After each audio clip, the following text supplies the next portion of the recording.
Hello student, कैसे हैं आप सभी। आशा करता हूं आप सभी बहुत अच्छे होंगे। तो आज पढ़ने वाले हैं हम दो नए टॉपिक, जिनमें से पहला है नॉर्मलता और दूसरा है फॉर्मलता। आइए समझते हैं नॉर्मलता होगा क्या।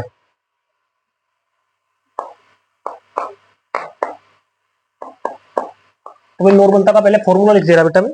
फॉर्मूला होगा विलेय के ग्राम तुल्यांकों की संख्या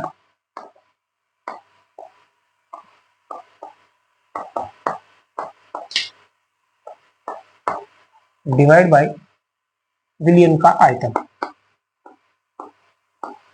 विलियन का आयतन, और आयतन होना चाहिए बेटा यहाँ पे लीटर में। अब समझेंगे नॉर्मलता होगी क्या फॉर्मूले से। तो नॉर्मलता होगी किसी विलियन के 1 लीटर में उपस्थित विलेय के ग्राम तुल्यांकों की संख्या ही उस विलियन की क्या कहलाएगी, नॉर्मलता कहलाएगी। इसको रिप्रेजेंट करेंगे बेटा हम कैपिटल एन से। कैपिटल एन से फिर से सुनो, डेफिनेशन क्या बोला मैंने बोला निश्चित ताप पर किसी विलियन के 1 लीटर में उपस्थित विलेय के ग्राम तुल्यांकों की संख्या क्या कहलाएगी, उस विलियन की नॉर्मलता कहलाएगी। रिप्रेजेंट किससे करेंगे इसको भाई, कैपिटल एन से। अगर मैं बात करूं मात्रक, मात्रक क्या होगा इसका बेटा, तो मात्रक होगा भाई इसका ग्राम तुल्यांक। ग्राम तुल्यांक प्रति लीटर, ये मात्रक होगा भाई नॉर्मलता का। अब अगर यहाँ पे हम विलेय के ग्राम तुल्यांकों की संख्या यानी इसको समझे, इसको मालूम है समीकरण नंबर 1, विलेय के ग्राम तुल्यांकों की संख्या निकालने, तो उसका भी एक फॉर्मूला होगा बेटा। क्या होगा भाई, विलेय के ग्राम तुल्यांकों की संख्या, तो ये हो जाएगा बेटा विलेय का भार अपॉन विलेय का तुल्यांकी भार।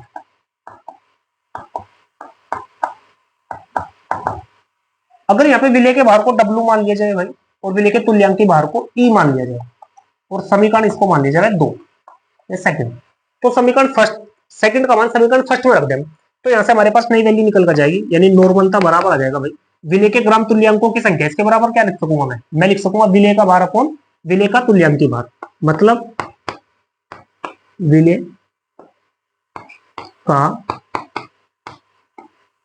तुल्यांकी भार, जिसको स्मॉल w मान लिया भाई, अपॉन विलेय का तुल्यांकी भार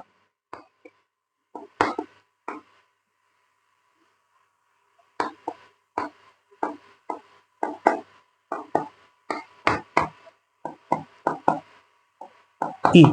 इसके बाद यहाँ पे विलियन का आयतन, विलियन का आयतन। अगर यहाँ पे आयतन मिलीलीटर में हो, तो उस मिलीलीटर को लीटर में चेंज करने के लिए क्या करेंगे, हम डिवाइड करेंगे इसको 1000 से। मैं मान ले रहा कि विलियन का आयतन क्या है, V है। तो यहाँ से यानी अगर मैं इसको यहाँ पे इनके सिंबल के माध्यम से लिखूं, तो विलेय का भार W मान लिया, तुल्यांक के भार कितना भाई E मान लिया बेटा, विलियन का आयतन V मान लिए मिलीलीटर, और डिवाइड बाई किससे 1000 से। तो यहाँ से हमारे पास आया निकल के n बराबर 1000 पर 1000 ऊपर चला जाएगा यहाँ से, और ये इसके पास, तो 1000 गुना W अपॉन E गुना V। यानी यहाँ से अगर हमें W की वैल्यू निकालना हो, तो W बराबर आ जाएगा बेटा आपके पास N E V अपॉन 1000। ये क्या हो जाएगा भाई, रिलेशन हो जाएगा, इनमें संबंध हो जाएगा। एक बार समझ ले कौन क्या है यहाँ पे, W क्या है, विलेय का भार है ग्राम में, N क्या है उस विलियन की नॉर्मलता है, E क्या है विलेय का तुल्यांकी भार है, V क्या है विलियन का आयतन है मिलीलीटर में, और मिलीलीटर को लीटर में चेंज करने के लिए किसमें कन्वर्ट किए थे, डिवाइड किए थे 1000 से। तो इसको इस तरह से मान सकेंगे आप, यानी कि व्यंजक के रूप में। ये आपका क्या होगा, ये आपका जब आप न्यूमेरिकल यूज करेंगे तो वहां पर बेहद यूजफुल होगा आपका ये फॉर्मूला। अब नॉर्मलता का समीकरण देखिए, नॉर्मलता का समीकरण तो समीकरण तब कब यूज में आएगा? समीकरण तब यूज में आएगा जब हमारे पास दो विलयन हो, उनमें से एक की नॉर्मलता n1 हो और उसका आयतन v1 हो, तथा दूसरे की नॉर्मलता n2 हो और दूसरे की नॉर्मलता विलयन का जो आयतन होगा वो v2 होगा। तो ये समीकरण कहलाएगा भाई नॉर्मलता का समीकरण। फिर से समझे क्या कहा मैंने? n1 क्या होगा भाई? पहले विलयन की नॉर्मलता होगी। v1 क्या होगा? पहले विलयन के आयतन होगा। n2 दूसरे विलयन की नॉर्मलता होगी और v2 क्या होगा? दूसरे विलयन का आयतन होगा। अब यहाँ पे एक शब्द आया था भाई कि हम विलय का तुल्यांकी भार कैसे निकाल लेंगे, उसको समझे। विलय का तुल्यांकी भार। तो देखो विलय का तुल्यांकी भार निकालने के तरीके, विलय यहाँ पे तीन कैटेगरी में हो सकता है हमारे पास। पहला, या तो वो अम्ल हो सकेगा भाई, या वो अक्षार हो सकेगा, और तीसरी कंडीशन है या वो लवण हो सकेगा। इनके विलय की जो पॉसिबिलिटी है वो तीन है, या तो वो अम्ल होगा या अक्षार होगा या लवण होगा।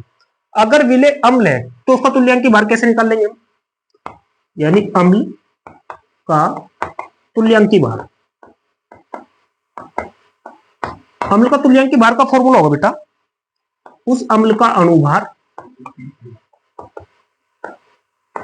अम्ल का अणुभार अपॉन अम्ल की अक्षारकता, अम्ल की अक्षारकता। अब देखो समझो, जैसे मान लिया मेरे पास है H2SO4, ले लिए भाई हम। H2SO4 क्या एक अम्ल है और कोई मुझे कह दे कि इसका तुल्यांकी भार निकालिए, तो मैं कैसे निकाल लूंगा तुल्यांकी भार? समझो फॉर्मूले से, अम्ल का अणुभार, सबसे पहले इसका अणुभार निकाल लूंगा। अणुभार कैसे निकाल लूंगा? मुझे दिखाई दे रहा है इसमें भाई हाइड्रोजन है, सल्फर है और ऑक्सीजन है, यानी इसमें तीन एटम है। हाइड्रोजन कितने हैं? दो, और मुझे पता है कि एक का परमाणु भार, हाइड्रोजन का परमाणु भार कितना होगा? एक। सल्फर, एक सल्फर है और सल्फर के एक परमाणु का परमाणु भार कितना होगा बेटा? 32 होगा।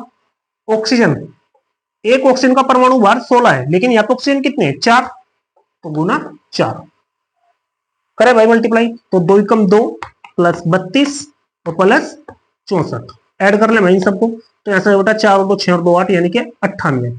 ये क्या आया? ये आया भाई इसका अणुभार, यानी H2SO4 का अणुभार आ गया। अब दूसरा क्या है? अम्ल की अक्षारकता। अक्षारकता क्या होगी बेटा? नंबर ऑफ हाइड्रोजन आयन, यानी कि इसके पास कितने हैं भाई? 2 हैं, तो डिवाइड बाई 2। तो यहां से हमारे पास वैल्यू हो जाएगी 98/2। जब आप इसको डिवाइड करेंगे तो कितना आएगा? 49, यानी H2SO4 का जो तुल्यांकी भार होगा ना भाई, वो कितना आया? 49 आया। अब यहाँ पे इसी प्रकार आप कैसे निकाल सकेंगे? HCl का निकाल सकेंगे, देखते हैं। तो आप समझ चुके, अम्ल का तुल्यांकी भार इस तरह से निकाल सकेंगे। अगर हमारे पास विलय अक्षार हुआ तो उसका तुल्यांकी भार कैसे निकाल लेंगे आप? अक्षार का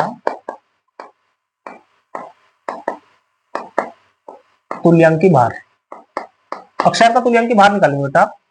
अक्षार का अणुभार, अक्षार का अणुभार और बटे या डिवाइड करेंगे आप लोग उसको अक्षार की अम्लता। ये फॉर्मूला होगा अगर विलय हमारा कैसा है? अक्षार है, तो उसका तुल्यांकी भार आप इस तरह से निकाल सकेंगे। फॉर एग्जाम्पल, जैसे हमसे कोई कह देगा कि भाई NaOH का तुल्यांकी भार, तुल्यांकी भार ज्ञात कीजिए, ये क्वेश्चन है। तो हमें दिखाई दे रहा साफ साफ कि NaOH क्या है भाई? एक अक्षार है, तो निकालो इसके लिए। तो अभी फॉर्मूला का यूज करेंगे अक्षार का अणुभार। तो मुझे इसमें तीन एटम दिखाई दे रहे भाई, Na, O और H, मतलब सोडियम है, ऑक्सीजन है और हाइड्रोजन है, सभी एक एक है। सोडियम का परमाणु भार बेटा 23, ऑक्सीजन का परमाणु भार कितना होगा भाई? 16, और हाइड्रोजन का परमाणु भार कितना होगा? 1। इन सबको ऐड करेंगे आप लोग, तो यहां से जो परमाणु भार आया किसका? NaOH का परमाणु भार आ गया भाई 40। इसके बाद NaOH के अक्षार अम्लता, तो मतलब आप देख रहे हैं OH, कितने OH है भाई? एक है, यानी यहां से निकाल लेंगे आप NaOH का तुल्यांकी भार। तो तुल्यांकी भार बराबर होगा अक्षार का अणुभार, अणुभार निकाल लिया आप 40, और अक्षार की अम्लता कितनी बेटा? 1, तो 40 को 1 से डिवाइड करेंगे तो 40, ये क्या आ जाएगा भाई? इसका NaOH का तुल्यांकी भार आ जाएगा। नेक्स्ट नंबर 3 की बात कर ले, इसको पढ़ लिए, इसको भी पढ़ लिए। तीसरे की बात करें लवण, तो लवण का तुल्यांकी भार, लवण का तुल्यांकी भार, तो लवण का तुल्यांकी भार हो जाएगा बेटा लवण का अणुभार अपॉन कुल धनात्मक संयोजकता।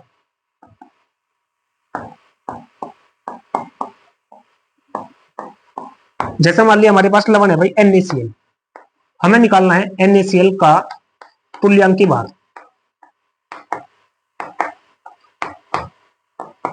तो NaCl का तुल्यांकी भार फॉर्मूला एज इट इज, तो लवण का अणुभार, अणुभार निकाल लो भाई NaCl का पहले। तो NaCl का अणुभार निकालने के लिए इसमें दो मॉलिक्यूल दिखाई दे रहे हैं, दो एटम दिखाई दे रहे हैं, एक Na और एक Cl। तो Na का परमाणु भार 23, क्लोरीन का 35.5, यानी ओवरऑल हमारे पास आ गया बेटा 58.5। ये आ गया हमारे पास NaCl का अणुभार। अब क्या करेंगे हम इसमें डिवाइड करेंगे इसको कुल धनात्मक संयुक्ता। आप देख रहे हैं यहाँ पे धनात्मक केवल कौन है भाई, एक है सोडियम, तो डिवाइड बाई 1 से इसको डिवाइड करेंगे कितना जाएगा 58.5। तो इस तरह से क्या निकाल सकेंगे हम, लवण का तुल्यांकी भार निकाल सकेंगे। एक बार फिर से फॉर्मूला रिवाइज कर दे रहा सभी के। तो विलय का तुल्यांकी भार हम तीन आधार पर निकाल सकेंगे। जब विलय अम्ल होगा तो फॉर्मूला कौन सा लगेगा, ये वाला लगेगा, अम्ल का तुल्यांकी भार बराबर अम्ल का अणुभार अपॉन अम्ल की अक्षारकता। जब विलय अक्षार होगा तो फॉर्मूला ये लगेगा बेटा, अक्षार का अणुभार अपॉन अक्षार की अम्लता। और जब विलय लवण होगा तो फॉर्मूला लगेगा अम्ल का अणुभार अपॉन कुल धनात्मक संयोजकता।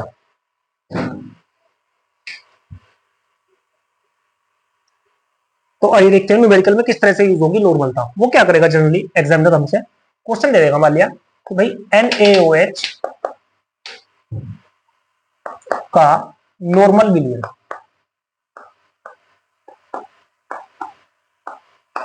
तो अगर हमारे पास ये दिया हो तो इससे हम क्या समझ रहे हैं वो चीज देखें।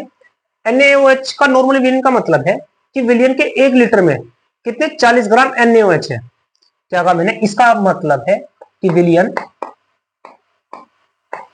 के 1 लीटर में 40 ग्राम सोडियम हाइड्रोक्साइड उपस्थित है। अब सर कैसे पता लगा कि भाई 40 ग्राम NaOH है, जो अणुभार होगा, जो विलय का अणुभार होगा वही क्या कहलाएगा, उसका नॉर्मल विलयन कहलाएगा। जैसे मान लिया हमसे कोई कह देगा कि भाई NaCl का नॉर्मल विलयन, इसका अर्थ बताओ क्या होगा। तो इसका अर्थ है भाई कि 1 लीटर विलयन में NaCl कितने ग्राम है, तो हमें पता है NaCl का अणुभार कितना है भाई 58.5 है, तो 58.5 ग्राम NaCl उपस्थित है। वैसे नॉर्मलता को अलग अलग तरीके से हम व्यक्त कर सकते हैं। कैसे, मान लिया सबसे पहले तो भाई नॉर्मली है, इसको हम नॉर्मल से व्यक्त कर सकेंगे। दूसरा है इसको अर्ध नॉर्मल या सेमी नॉर्मल, अर्ध नॉर्मल या सेमी नॉर्मल, इसको n/2 लिख सकेंगे बेटा। Deci normal,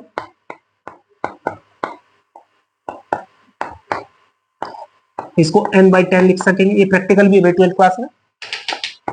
senti normal,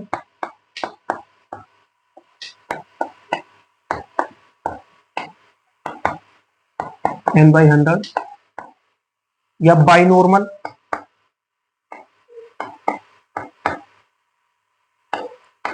by normal 2n। तो इस तरह से ये अलग अलग तरीके हैं यानी कि नॉर्मलता को व्यक्त करने के। अगर बात करें ताप का प्रभाव, नॉर्मलता पर ताप का प्रभाव क्या होगा, ताप का प्रभाव, तो नॉर्मलता जो होगी वो ताप के व्युत्क्रमानुपाती होगी। व्युत्क्रमानुपाती मतलब क्या है कि जैसे जैसे टेम्परेचर बढ़ेगा, टेम्परेचर अगर यहाँ पे क्या हो रहा भाई इंक्रीज होगा, तो विलयन की जो नॉर्मलता होगी वो क्या होगी, डिक्रीज होगी। ये क्या है, इन दोनों में रिलेशन है कि टेम्परेचर की नॉर्मलता क्या होगी भाई व्युत्क्रमानुपाती होगी। इसके बाद दूसरा टॉपिक है बेटा हमारे पास फॉर्मलता। तो आइए अब देखते हैं नेक्स्ट टॉपिक हमारा फॉर्मलता। तो फॉर्मलता क्या होगी बेटा, रिप्रेजेंट करेंगे बेटा इसको कैपिटल F से। तो फॉर्मूला का फॉर्मूला होगा भाई विलय के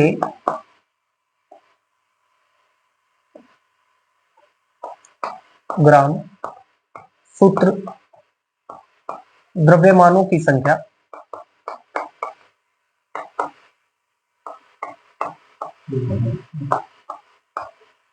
अपॉन विलयन का आयतन, विलयन का आयतन, और भाई आयतन किस में होना चाहिए था, यहाँ पर भी आयतन होना चाहिए लीटर में।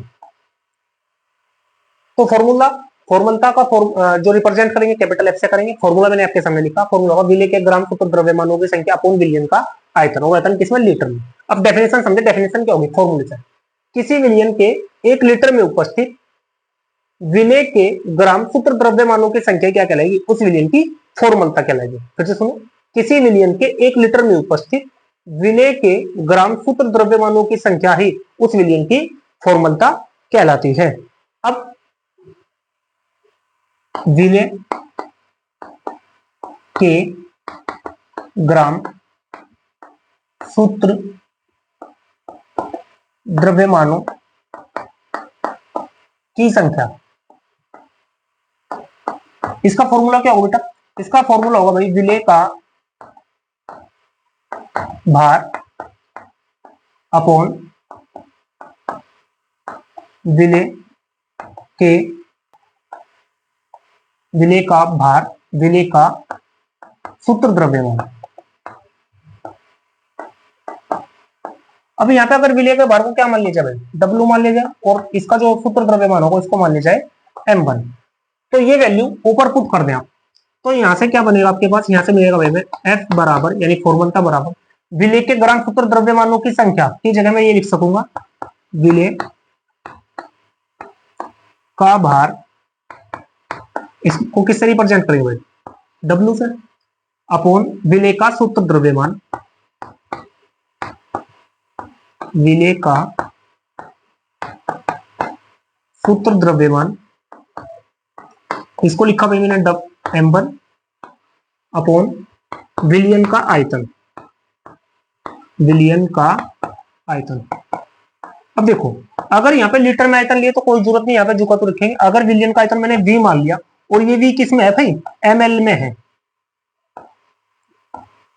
भले मैंने विलियन का आयतन V मिलीलीटर में मान लिया, तो यहाँ पे क्या करना पड़ेगा, डिवाइड करना पड़ेगा, किससे भाई, 1000 से। तो इसको मैं शॉर्ट वे में लिख सकूंगा W upon M1 upon V upon 1000, यानी यहाँ से हमारे पास फॉर्मूला निकल गया F बराबर W गुना भाई 1000 कहाँ पे ऊपर चला जाएगा, और ये भी M1 के पास 1000 अपॉन M1 इंटू V। या यहाँ से W का मान निकालना होगा हमें, तो यहाँ से बेटा F M1V अपॉन, थोड़ा सा ऊपर लिख दे रहा भाई, F M1V अपॉन 1000। तो इस तरह से आप इसको फॉर्मूले के रूप में याद रख सकते हैं, जो हमारे क्या न्यूमेरिकल सॉल्व करने में इजी या आपका साथ देगा। तो यहाँ पे बता दे रहा कौन क्या क्या है, W क्या है भाई, विले का भार है, और विले का भार किस में है, ग्राम में है। F क्या है, विलियन की फॉर्मलता है। M1 क्या है, विले का सूत्र द्रव्यमान है। V क्या है, विलियन का आयतन है मिलीलीटर में, और 1000 कहां से आया, उस मिलीलीटर को लीटर में जब कन्वर्ट किया तो 1000 वहां से आया। अब बात करें अगर हम इसके भाई ताप का प्रभाव, यानी फॉर्मलता पर भी ताप का प्रभाव क्या होगा, तो जैसा नॉर्मलता ऐसा ही फॉर्मलता, यानी नॉर्मलता क्या थी, ताप के व्युत्क्रमानुपाती थी। नॉर्मलता में भी क्या हो रहा था, हम बताए थे आपसे कि अगर टेम्परेचर बढ़ेगा तो नॉर्मलता घटेगी। सिमिलर यहां पर भी अगर टेम्परेचर बढ़ेगा तो फॉर्मलता घटेगी, यानी ये भी क्या होगी भाई, टेम्परेचर के व्युत्क्रमानुपाती होगी। आई होप आपको वीडियो अच्छा लगा होगा। तो अगर वीडियो अच्छा लगा हो तो वीडियो को लाइक करें और चैनल को सब्सक्राइब करें। धन्यवाद।